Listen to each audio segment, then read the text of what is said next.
안녕하십니까. 해커스 유수정입니다. 반갑습니다.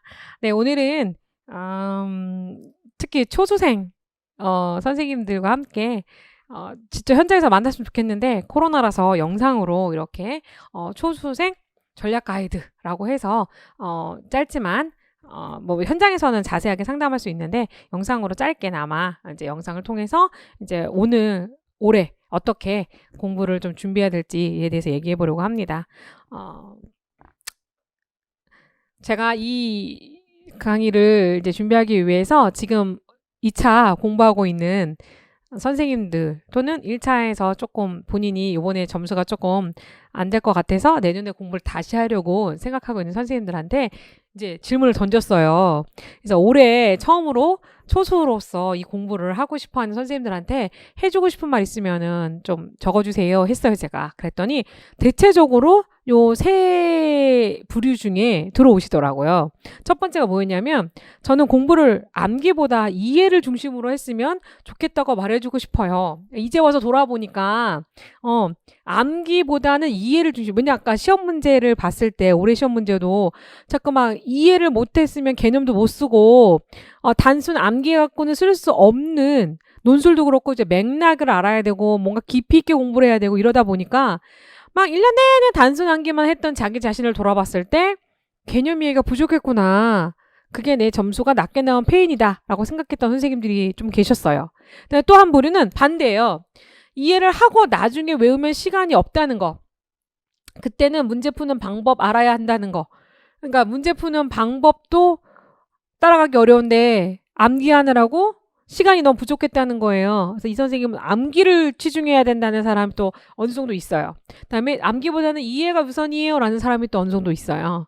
그다음에 세 번째 부류는 1차 딱 붙고 나서 1차 붙으면은 이제 2차까지 붙고 최종 합격이 금방 올 것 같았는데 2차 불합된 사람도 있죠. 1차는 통과했어요. 근데 2차에서 떨어지고 또 2차를 떨어지는 2차에서만 몇 번 떨어지는 정말 말만 해도 좀 안타깝죠. 그래서 그런 선생님들이 하시는 말들이 1차 공부랑 2차 공부에 대한 생각을 바꿔야 돼요. 네, 일단 1차라도 붙고 보자라고 생각해서 1차에 매진했었는데 1차를 붙고 2차 떨어지면 어차피 1년 또 하는 건 똑같더라. 그래서 한 번에 최종 합격까지 가려면 1차 위주의 공부 방법은 변경을 해야 된다. 그리고 대부분 이제 학원에서 하는 방법대로 따라갔었는데 그렇게 생각하니까 그러니까 뭐랄까 저 이외의 다른 강사들을 생각하시면 돼요. 그러니까 좀 대형 학원들에서 원하는 스케줄로 이렇게 따라가길 바래서 이렇게 따라갔었는데 거기서는 이제 2차에 대한 준비들을 많이 안 시켜주다 보니까 생각 못하고 1차만 매진했었는데 막상 시험을 보니까 2차가 예상 외로 엄청나게 큰 복병이고 자기한테 크게 걸림돌이 되더라라는 얘기죠. 그래서 이 세 가지 고민에 대해서 오늘 조금 얘기를 해보려고 해요. 근데 여러분들도 이제 공부를 하다 보면 똑같이 봉착하게 될 문제라는 거죠. 그래서 미리 이제 전략 가이드라고 한 것처럼 뭐 전략 아닌 전략을 가지고 좀 지름길로 가고 시간을 좀 세이브해야 되잖아요. 뭐 1년, 2년, 남들은 몇 년 할 거 나는 1년 안에 붙고 싶잖아요. 그러니까 시간을 절약하는 생각을 좀 해보자고요. 모든 공부는 순서가 있습니다. 그게 뭐 사법고시건 행정고시건 공무원 시험이건 간에 다 똑같은 공통점이 있어요. 그 공부에 대한 이해가 되고 그것이 암기가 돼야 되는데 대부분 지금 좀 전에 앞에서 말한 이 선생님들은 이해나 암기를 얘기하셨어요. 그쵸? 자, 그런데 이해랑 암기. 어떤 선생님은 이해가 먼저인 것 같아요. 어떤 선생님은 암기가 먼저인 것 같아요. 한데 중간에 뭐가 있어요? 얘가 있죠. 그래서 얘를 간과하시는 거예요. 얘가 제일 중요해요. 얘가 안 되면 이게 안 돼요. 또 얘가 가기 위해서는 꼭 과정이 필요한데 얘가 제일 중요한 거라고 할 수 있어요. 예를 들면 이해가 돼야 이해한 것 중에서 뭐가 중요하고 뭐가 외울지를 정리하겠죠. 또 정리된 것이 암기를 해야 되는데 암기하는 거 문제지만 처음에 이해 단계에서 빼먹었다면 만약 동그라미가 시험 문제 나오는데 동그라미를 이해를 못해서 빼먹고 정리를 한 거예요. 그럼 암기할 때 아예 동그라미는 없었잖아요. 정리할 때 동그라미가 없었기 때문에. 근데 시험 문제는 동그라미가 나왔다는 거죠. 그러면 암기 정리 노트에 아무리 암기해봤자 시험 문제를 맞출 수가 없는 거예요. 그러므로 이해 단계에서부터 충분히 이해하고 무엇이 중요한지가 정리가 돼야지, 이해가 돼야지, 무엇이 시험 때 나올지를 알아야 그거 위주로 정리를 해서 확 줄이고 핵심적이면 확 해가지고 그것을 1차적으로 암기해야 어느 정도 100점 만점에 80점? 기준치 남들 다 맞히는 거는 맞힐 수 있을 정도로의 암기가 된다는 거죠. 그래서 이 순서를 잊어버리실 때가 있는 것 같아요. 그래서 아까 어떤 선생님이 암기가 먼저 이해가 먼저예요 라고 얘기를 자꾸 하는 것들은 이 부분이 제대로 체계 있게 진행이 되지 않아서 됐다는 문제라는 거죠.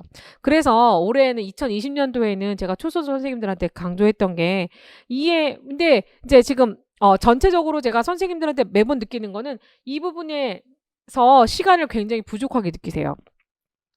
학원의 커리큘럼은 거의 반년 이상을 여기에 잡아요. 그죠? 1월부터 6월까지 개론과 강론을 통해서 충분히 강의 일정을 스케줄로 다 잡고 있단 말이에요.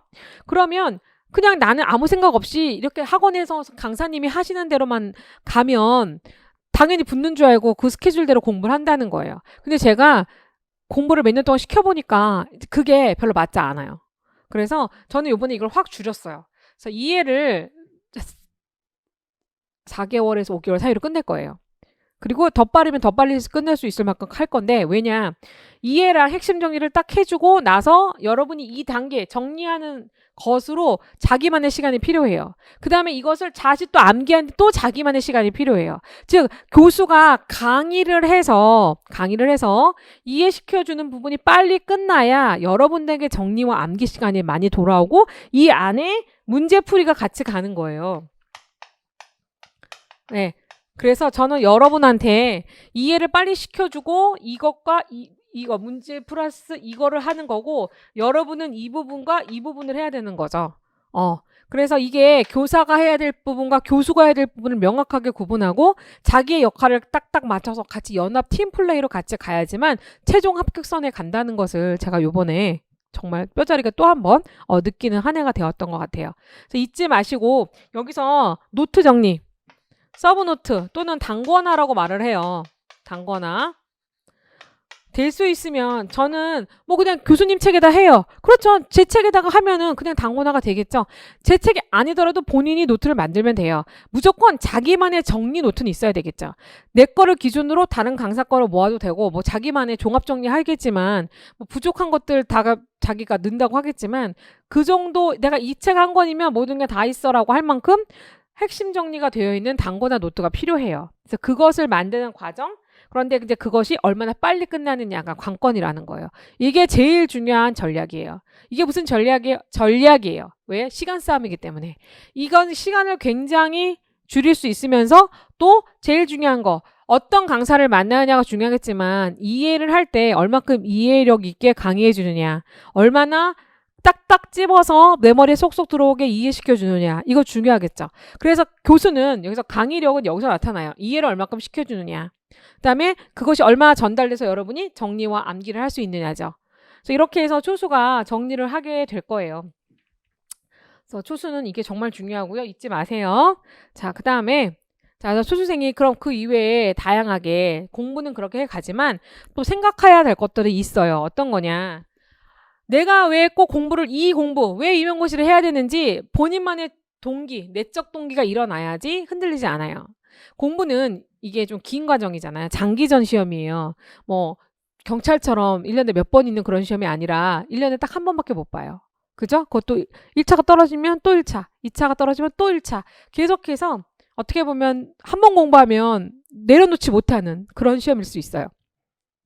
그래서 길게 가는 마라톤 같은 경주에서 마음이 진짜 그만두고 싶다라는 생각이 하루에 몇 번씩 들 수 있어요. 힘드니까. 그런데 그것을 누를 만큼 절실한 내가 정말 다시 사림지천에 가느니 나 이렇게 힘들어도 공부할 거야, 막 이런, 내가 그때 그 사표 던지고 나올 때 그 마음들 있잖아요. 그 괴로웠던 마음들, 그것을 다시 뭐 쓸개를 씹어먹는다고 뭐 그런 한자도 있었잖아요. 자기가 어려웠던 시절을 생각할 수 있을 만큼의 절실한 동기가 필요해요. 내가 이 공부를 왜 해야 되는지. 만약에 이 공부에 대한 절실함이 없으면 분명히 중도에 포기하고 말 거라는 거죠. 근데 중도에 포기하기에는 시간이 아깝고 정말 아예 안 하는 게 낫지 시작했는데 중途에 포기하는 거는 이것도 아니고 저것도 아닌 것 같아요. 제가 봤을 때는. 두 번째, 공부가 잘 되는 환경을 만들어야 된다. 노량진에 오건 혼자 자기 책상을 방을 만들건 간에 공부를 하기 시작했으면 자기만의 환경이 필요해요. 그래서 제일 학기 공부 시작하기 전에 가장 자기가 공부 제일 잘 되는 곳 또는 장소도 중요하지만 학원 선정 이런 것들 그것도 환경에 들어가죠. 물적 자원, 물적 환경이잖아요. 그래서 인적 환경, 물적 환경 이런 것들을 잘 정하고 선택한 다음에 공부를 시작하는 것도 굉장히 중요한 거예요. 세 번째는 성실하게 공부 시간을 채워라예요. 대부분 뭐 10시간 정도 공부하면 하루에 10시간 공부하면은 막 100% 합격한다는 소리가 있죠. 그런데 오전에 9시부터 12시까지 공부해서 한 3시간 다음에 12시부터 1시까지 점심 먹고 1시에서 6시까지 5시간 6시에서 7시까지 휴식 다음에 7시부터 한 12시까지 12시 못해 10시 3시간 이렇게 하면 8시간에서 11시간이 나오거든요. 그죠? 그래서 이렇게 하면 7시에서 9시 10시까지는 하니까 최소한 아니면 9시에 좀 늦잠 자는 선생님들은 좀 더 늦게 시작할 수 있겠죠. 이렇게 해서 거의 시간을 채우지 요 아침, 점심, 저녁을 규칙적으로 공부 시간을 채우면 1만 시간의 법칙이라는 여러분들 법칙도 알 거예요. 내가 어느 순간 시간이 가면 그 자리에 가 있어요. 공부라는 게. 내가 닥달하지 않아도 매일매일 하루하루를 계획한 대로 그냥 성실하게 그 시간을 보내면 합격이라는 자리에 가 있더라고요. 그래서 그것도 굉장히 중요한데 성실함. 또 벚꽃 폈다고 놀러 가고 남들이 뭐 같이 하루 놀자니까 내일부터 하자 그러면 또 거기 따라가고 그러지 않고 성실하게 자기 지조를 가지고 꾸준히 갈 수 있는 사람. 그런 사람들을 성실함도 필요해요. 다음에 누구든지 공부의 양을 채울 수 있다. 그 말이 그 말이죠. 근데 누가 특별한 사람만 이렇게 하는 게 아니라 여러분들은 같이 저랑 같이 또 여기서 공부하는 사람들랑 같이 팀워크를 이루어서 으쌰서 서로 격려해주고 서로 동료로서 저희는 경쟁자가 아니라고 제가 항상 얘기하죠. 같이 가는 동료예요. 왜냐하면 여러분이 2차 할 때 보면 그게 확실히 드러나요. 2차 스터디나 여러 가지 스터디 할 때 동료가 필요해요. 나 혼자만은 절대 갈 수 없는 길이에요. 이거는 지금 구성주 입장에서도 그렇고 서로 배움 중심의 수업에서도 그렇고 서로가 서로에게 학습 공동체 안에서 교사들이 배워가는 것을 추구하는 교육과정이고 교사의 어떤 삶이기 때문에 선생님들이 서로에게 정보를 공유하고 또 나눔을 갖고 서로가 배워가는 과정이 여기서 참 여기가 학원이라서 좀 그러긴 하지만 학원 안에서 만나는 사람들 또는 카페나 뭐 커뮤니티 안에서 만나는 사람들 스터디를 통해서 배워지기 때문에 인간관계가 매우 중요해서 경쟁자로 보지 않고 나의 동료 배움에 같이 가는 동료. 그래서 좋은 정보 있으면 같이 나누고 자꾸 누굴 가르쳐줄 때 내가 확실히 또 알 수 있는 거거든요. 내가 좋은 거니까 나만 알아야지 이렇게 하지 마시고 서로 나누고 또 좋은 강의 있으면 야 이수정 교수님 이런 강의 한대 같이 들으러 가자 이렇게 하고 또 같이 공부해 볼래? 복습해 볼래? 이렇게 해서 자꾸 자기 같이 가는 과정에 같이 함께 가는 그런 것들을 만들어가는 게 필요합니다. 그다음에 공부의 핵심은 암기. 아까 말한 대로 객관식 문제나 단순 암기는 암기고요. 그 다음에는 흐름이에요. 주관식 문제나 논술 같은 거는 흐름이 중요해요. 그래서 맥락을 알아가는 거. 그래서 일단은 암기 공부가 좀 된 다음에 논술이 눈에 들어오죠. 머리에 들어오고요. 그래서 암기와 흐름이라는 두 가지를 꼭 잊지 마세요. 1차는 이해하고 정리한 다음에 암기하고 그 다음에 흐름을 잡아야 되는 거죠. 네, 강한 멘탈.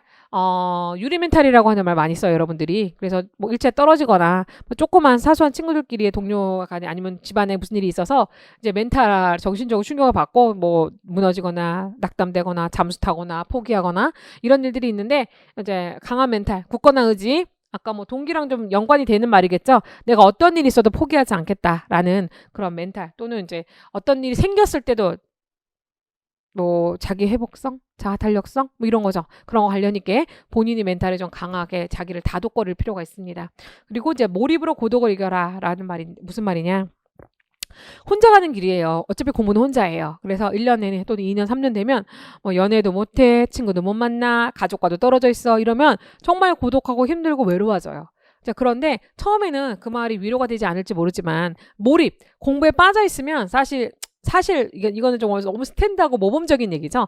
공부를 열심히 하다 보면 공부에 매진하다 보니까 몰입하니까 우리가 유아의 놀이에서도 몰입하면 애들이 무아지경이 돼서 시간 가는 거 모르는 것처럼 공부에 몰입하면 시간 가는 거 모르죠. 당연히. 근데 이제 이게 1년 되고 2년 되고 3년 되면 너무 많아지면 길어지면 이제 몰입도도 떨어지겠죠. 그러니까 빠른 시간에 빨리 합격해서 이걸 쇼부를 봐야 되는 거예요. 그래서 지금 고독을 이겨내라. 좀 이를 악물고 혼자라는 시간에도 근데 또 사람은 혼자 있는 시간에 제일 많이 성장하기도 해요. 인생에 있어서 여러분이 이런 시간을 통해서 합격이라는 커다란 진주를 얻어낸다면 여러분한테 또 합격 이상으로 여러분 인생에서 크게 배우는 것들이 있을 거예요. 인생의 가치로 봤을 때도. 그래서 초수생의 전략이라고 해서 이 정도로 정리를 해봤어요. 그래서 아까 말한 대로 공부하는 것 이외에도 다양한 전략들이 필요하고 이때 같이 갈 사람들이 필요한데 어떨 때는 교수님이 상담해 주는 것도 필요하고 어떨 때는 같이 공부해 주는 사람이 상담해 줄 것도 필요하고 어떨 때는 집에 찾아가서 따뜻한 밥 한 끼 먹고 와서 큰 위로를 받을 때도 있고 혼자 가는 길이 아니라 다 같이 가야 되는 길이기 때문에 함께 갈 사람들을 선택하고 또 같이 어느 곳에서 내가 계속 공부를 할 건지를 결정하는 것도 매우 중요하다라고 볼 수 있다는 거죠. 다음에 아까 한 선생님, 세 번째 선생님이 말했던 1차와 2차는 무관하다? 아니다라는 얘기를 했었죠. 1차가 이론 공부라서 80점, 100점, 논술까지 100점 맞고 1차 합격 점수에 따라서 2차 그때 합격 나면 발표 나면 공부하자. 절대 이제는 2차도 어려워졌기 때문에 그렇게 한 달, 두 달 공부해서 절대 붙지 못해요. 그래서 올해 같은 경우도 제가 지금 2차를 하고 있지만 이미 여름에 7, 8월에 저랑 한 번 다 했던 선생님이세요. 그 선생님들 중에서 1차 점수가 됐고 이번에 진짜 최종 합격하려고 초순데도 불구하고 정말 교수님 제가 올해 2차 여름에 저 생초짜인데 해도 돼요? 하라 그랬어요 무조건. 그때밖에 할 수 있는 시간이 없거든요. 그래서 그때 했더니 지금 와서 하는 말 지금 1차 끝났잖아요. 교수님 저 그때 하길 잘했어요 라고 얘기를 해요. 교수님이 그때 하실 때는 정말 멘붕 오고 정말 죽고 싶었대요. 매일매일 그 수업 실현하는 게 면접하는 게 너무 힘들었는데 지금은 이제는 왜 그때 했어야 됐고 그때 했기 때문에 또 지금은 지금 시작했던 다른 선생님들하고 또 벌써 출발선이 다르죠. 시작하는 지점이 다르기 때문에 2차의 최종 합격에 더 가까이 갈 수 있는 거예요. 그래서 1차와 2차는 무관하지 않고 면접 문제는 말로 하는 논술 문제예요. 그래서 논술 시험 본 거를 말로 자꾸 연습해보면 2차가 준비가 될 수 있어요. 그리고 면접에 자주 나오는 문제들을 충분히 1차 공부할 때 연습을 해야 되는데 면접 문제 중에 하나 분야가 저희의 전공 지식을 물어보는 문제들이 많이 나와요. 그럼 그 전공 지식은 1차에서 공부했던 그 저희의 전공 지식이라는 거죠. 그렇기 때문에 1차 공부는 필기로 하고 손으로 했지만 2차는 말로 해야 되기 때문에 1차 공부할 때 이미 말로 공부하셨으면 연습이 충분히 됩니다. 그래서 저는 아까 말했던 1월부터 지식 2회 단계에서부터 이거 말로 하셔야 되는 질문이에요. 2차에서 딱 나오는 질문 좋네.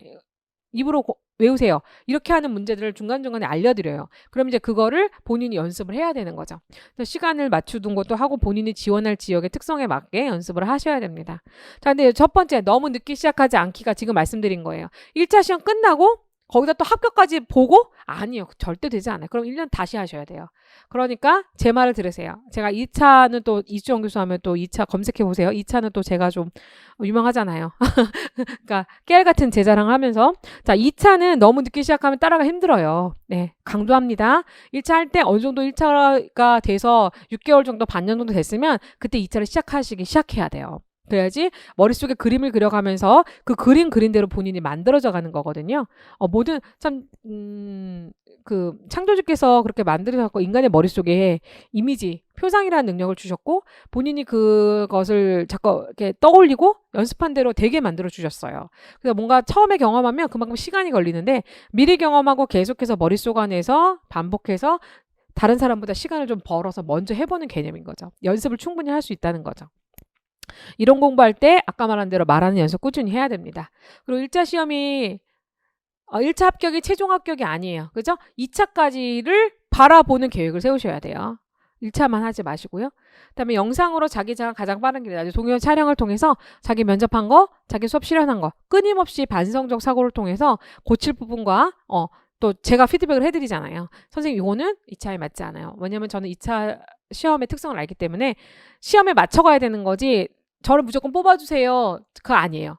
국가의 수준에 맞는 사람을 뽑는 선발하는 시험이기 때문에 개성보다는 스탠다드한 공통적인 기준을 갖췄냐를 본다는 거죠. 그래서 그 기준에 맞춰서 자기를 만들어 가야 되는데 2달 만에 만들기 어려우니 미리미리 준비해서 만들어 가자라는 거고 이제 저한테 피드백을 받을 때 시험을 좀 잘 알고 있는 분이나 또는 합격자들 있잖아요. 이미 현장에서 이제 임용고시를 합격해서 일하고 계신 분들, 선배님이나 혹시 아는 분이 있으면 한번 그분들하고 얘기도 해보고 또 이제 제 수업 좀 봐주세요라고 해서 그 선생님들 앞에서 수업을 좀 해보고 이런 것들이 중요합니다.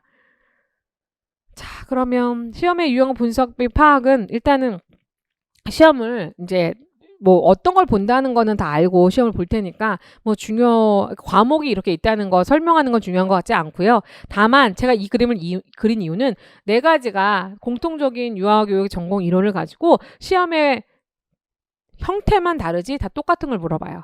그래서 1차 공부의 이론이 교직 논술과 교육과정의 1차에서 보지만 그걸 꼭 똑같이 지도서의 내용 가지고 실험 과정은 면접까지 다 이어지기 때문에 이론 공부하는 게 가장 핵심적이고 중요한 거예요. 그래서 이것을 가지고 네 가지 1차 시험과 2차 시험으로 나누어서 최종 선발한다라고 보시면 되는데 각각 측정하는 능력은 다르다는 거죠. 보고 싶어 하는 거는. 그래서 그 부분을 다 갖춘 선생님을 뽑고자 한다. 그러니 지금 초수는 이런 네 가지 영역을 모두 다 겸비할 수 있도록 처음부터 머리에 1차만 준비한다든지 이 부분에 치중하지 말고 이것까지 다 고려해서 생각을 하고 있어야 된다는 거죠. 자, 그래서 계획을 세울 때 제가 연간, 월간, 일일 계획안 이렇게 구체적으로 세우고 확인을 하셔야 됩니다. 계획을 세우지 않는 성격들이 있어요. 그냥 그날 원하는 공부하고 이제 성격상 외향적인 사람이 있고 내향적인 사람이 있는 것처럼 분석적인 사람이 있고 또 이제 체계 없이 자유롭게 공부하는 인지형, 사고형도 있거든요. 자, 그런 사람들도 이 공부에서는 좀 깨알 같은 계획표를 세우실 필요가 있어요. 그래서 그 계획표대로 자기를 맞춰 나갈 필요가 있고요. 이제 계획표도 이렇게 월별로 1월부터 11월까지 계획을 세울 때 이제 복습할 것까지 다 넣어서 세우는 것. 그다음에 이제 또 주별로 세울 때는 주별로 노트, 말하기, 개론, 복습, 법, 논술, 고시문, 해지 이렇게 쭉 나눠가지고 이렇게 반복하는 것들 영역별로 나눠서 세울 필요도 있다. 다음에 기반학습 튼튼히 하기.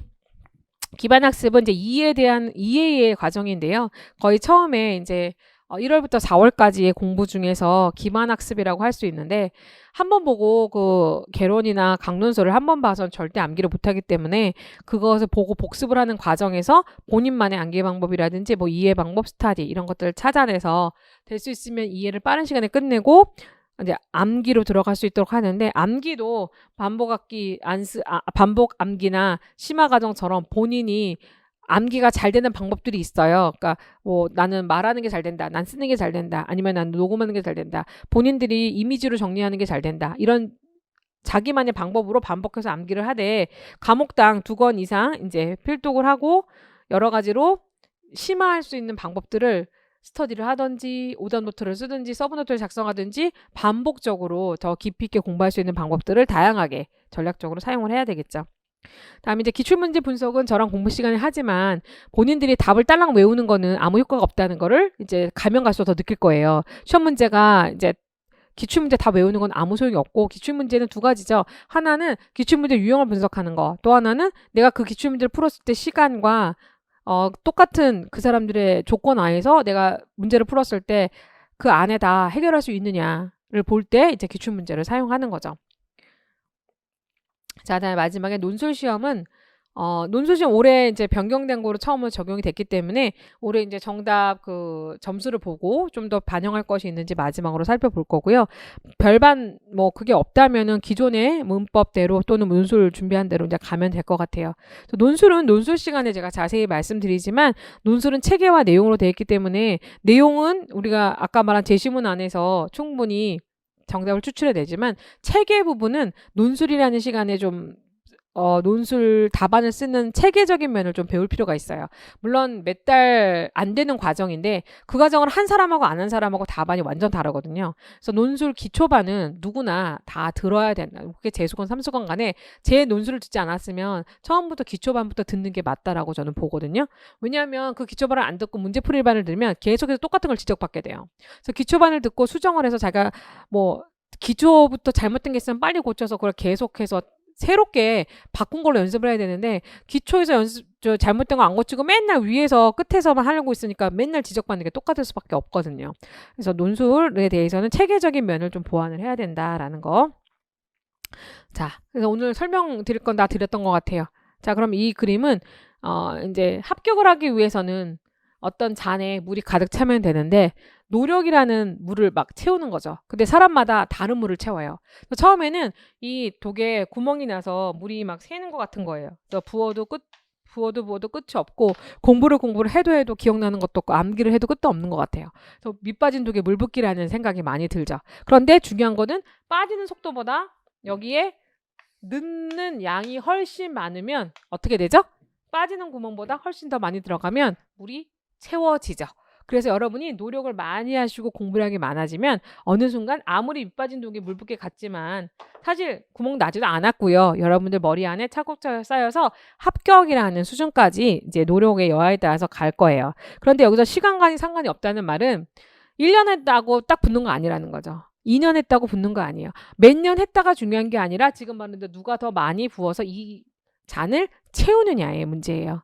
6개월 만에 채울 수도 있고 3년, 5년 만에 채울 수도 있어요. 그것이 바로 채워지는 순간 합격이 되는 거기 때문에 남 생각하지 말고 본인이 이 잔을 빨리 채우려고 본인이 열심히 노력하시면 되는 시험이라는 거죠. 그리고 꿈, 희망 처음처럼 처음에는 꿈을 가지고 시작을 해요. 그래서 되고 싶고 1년 안에 될 것이다 희망도 갖고 그렇게 시작을 했으나 공부를 하다 보면 내 꿈도 어디 가 있고 잊어버리고 내 희망도 이제는 안 될 것 같은 거예요. 희망이 아니라 뭐죠? 절망에 빠지는 거죠. 그런데 처음처럼이라는 말을 제가 왜 썼을까요? 처음에 이 공부를 하겠다고 결심한 그 순간 그때를 잊지 마시라는 거죠. 처음처럼 그 마음, 그 동기, 그 결심, 그 열정을 가지고 꾸준히 가시면 물이 다 차서 분명히 합격하실 수 있을 겁니다. 이거는 그냥 제 말이 아니라 증명이 된 여러 가지 사례들이 있고 여러분의 선배들이 지금 저랑 같이 하고 있잖아요. 그러니까 여러분 초수들도 불안해하거나 걱정하지 마시고 여러분 선배들이 간 길을 따라오시고 또 함께 갔으면 좋겠습니다. 네, 2022년도 얼마 남지 않았는데 22년을 준비하는 해가 넘지 않았는데 2022학년도 시험을 보시는 여러분들과 함께 현장에서 하기를 고대하면서 초수 전략 가이드를 마치겠습니다. 감사합니다.